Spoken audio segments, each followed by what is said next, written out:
St Paul's Church in Bradford. Peace and blessings to you wherever you are in the world. My name is Javed Khan. Welcome to Bradford in West Yorkshire. I'm currently telling you stories from 1975 onwards. And currently I'm walking on Oak Lane in Bradford, which looks a little bit like this. Currently it's a sunny morning, and back in the 1970s it was obviously very different. So back to the memories of the elders and how they were living, and in particularly Dad, God bless his soul. So he would work very hard. He was working at the steel factory up on Leeds Road, alongside many other elders as well. They would walk to work each and every day, roughly about 4 to 6 miles there and back. And one of my distinct memories, or great memories as a child, is having fun. So I remember when he used to take us to this place here, Lister Park, and the Cartwright Hall Art Gallery. And one of the fun things was going to the lake down at the bottom, which was at the bottom of the park, and particularly in the sunshine, the boats would be out, and it's not too health conscious, or should I say it wasn't too health conscious in those days. People were jumping in and out of the water. However, as a child I have great memories of the fun fair arriving in Manningham Park, or Lister Park, and being able to ride on the dodgems. Dad would be in his suit and in his tie, which was enormous at that stage, and he would sit at the side of me, and we would have great fun on the dodgems, the bumper cars. And look who we have here.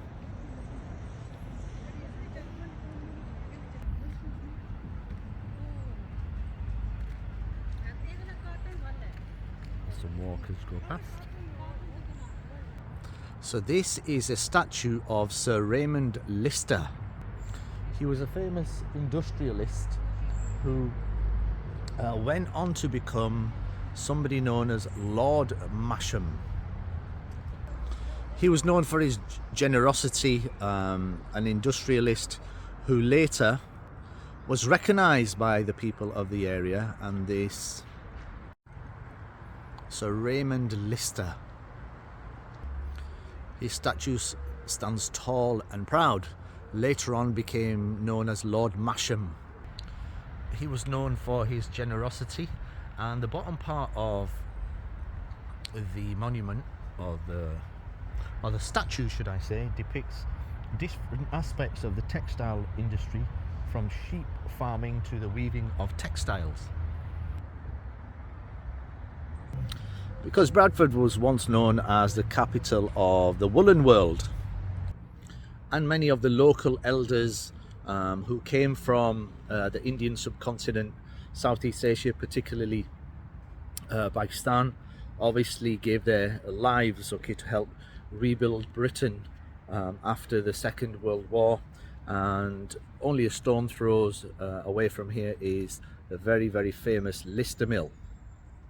And back to the fun fair. So this is where the fun fair still arrives in the summer and Easter time as well, and it would be in this area here with the backdrop of the beautiful Cartwright Hall in the background,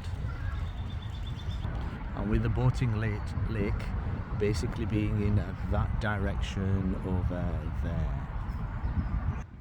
So my question to you is, in the 1970s, did you come to the fun fair? Did you live in this area? Do you have memories of fun fairs when you were a child? And what do you remember? What memories would you like to share? Please comment below. Let me know what you think. Let me know what your thoughts are, and we'll share a few words together. And as we can hear people in the background now having a chat, there's lots of walkers and Lister Park, okay, had a massive uplift of investment in it after there was an unfortunate incident here some time ago, and now it's used by families. There's lots of walkers every morning. You'll see lots of runners. I've been running in the park since 1987, and I've got a few medals for running too, and partly it's because of this park. And the park is now well developed, where there's, just going past the statue, the Prince's Gates, the Cartwright Hall, which has all sorts of different themes. There's the botanical gardens, oh yes, and the Mughal gardens, which are in that direction over there as well. Sir Titus Salt statue is at the bottom, and a whole load of other things as well. And one of the things that really makes me laugh and giggle, particularly when I'm walking through the park, is there are like groups of people that are not always, that's a terrible thing to say, okay, that are enjoying themselves walking, and they're having a good old gossip about changing the world and fixing politics.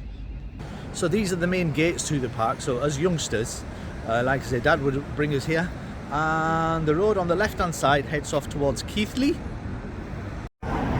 So left side is towards Keighley, and the other side heads off towards Bradford city centre. So as children, when we would go to school, and where we would go to school from, it's not like today. So I would go to Sandy Lane First School, so we would catch the bus early in the morning. And in terms of particularly Asian kids, so this is from an Asian perspective, I think there was about, maybe from what I can remember, about 4 or 5 of us. So I remember as a kid being like relatively scared at first, not knowing, hanging around with new friends. As a child, which you do, we don't I hear something a little bit controversial, right? So, or maybe it's not controversial, all behaviours are actually learned. So as we grow older, society around us, our parents, etc., they'll say, okay, they're like this, they're like this, they're like this, and they think like this, and they do this, and be aware of this. So this morning I was listening to somebody making a comment saying, and it was in Pashto, saying, "Di kharasha kani baurazi," right? "Di kharasha kani baurazi, di kharaza kani balarazi." Now, what does that mean in English? Is, okay, come this way. Effectively, they're scaring a child. Come this way, otherwise the monster will come. Come this way, otherwise the ghost will come. So they are now teaching a child fear. They'll say, "Di kharasha, come over here, otherwise the dog will bark and the car will beep." Somebody's beeping on me. So the dog will bark at you. So they're already instilling fear inside someone. So we should be very careful with the words that what we use and how we say things, because if we're instilling fear at a young age inside someone, then it's not a good thing. So back to school again, right? So once you get over the fear of getting to school, then you just start playing, right? We start to learn by playing. We could call it something very posh, neuro-linguistic program, NLP, something I teach, or we could call it NLP, now let's play. And we learn by playing. Okay, we just get our hands dirty. We're not particularly fussed if somebody is a Pathan, right? Somebody's quite strong, or somebody's from perhaps from Punjab, or somebody's from across the border, or somebody's from China, or somebody's from Bangladesh, or somebody's from England. No thoughts, okay, no filters. We just play, we just enjoy ourselves and just get on with things.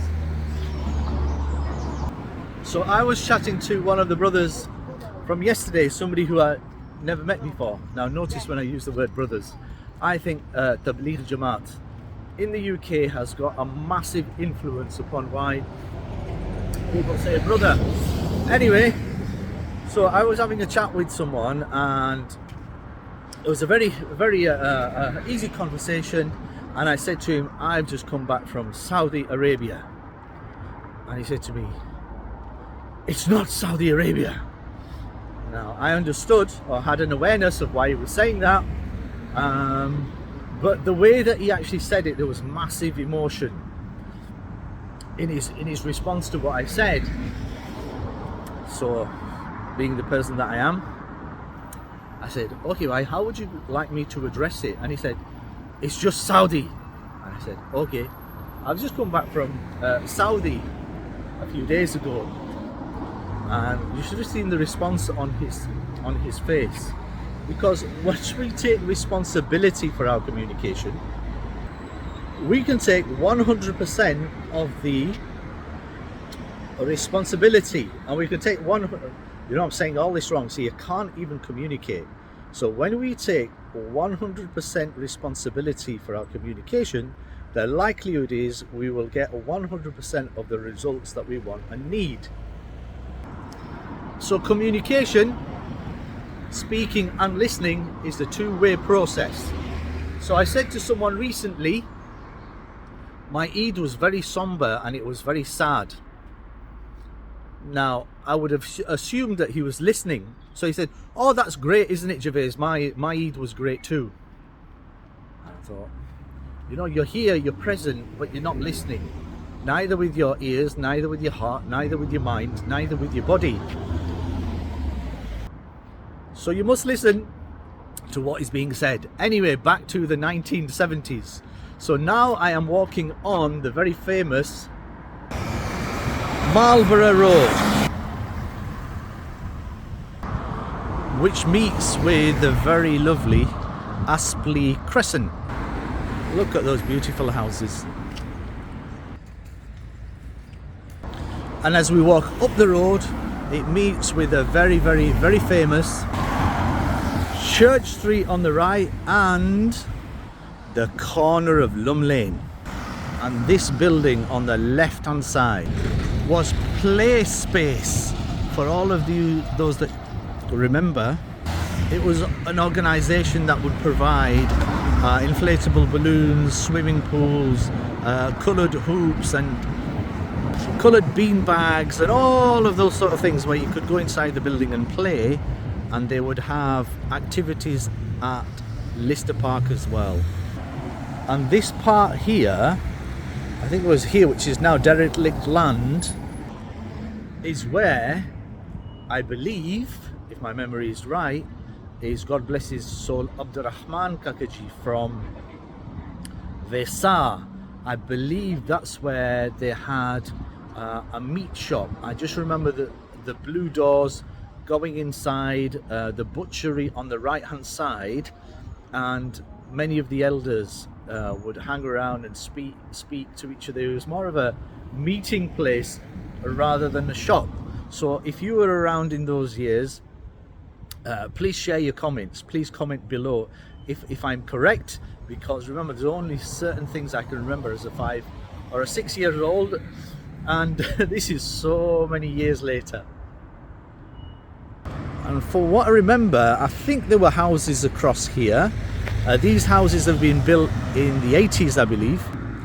And the site here on the right hand side of Lum Lane, now it's the Grosvenor Park, but it's the site of the Grosvenor School, where there used to be like brown and white coloured terrapins in the area over there in the background.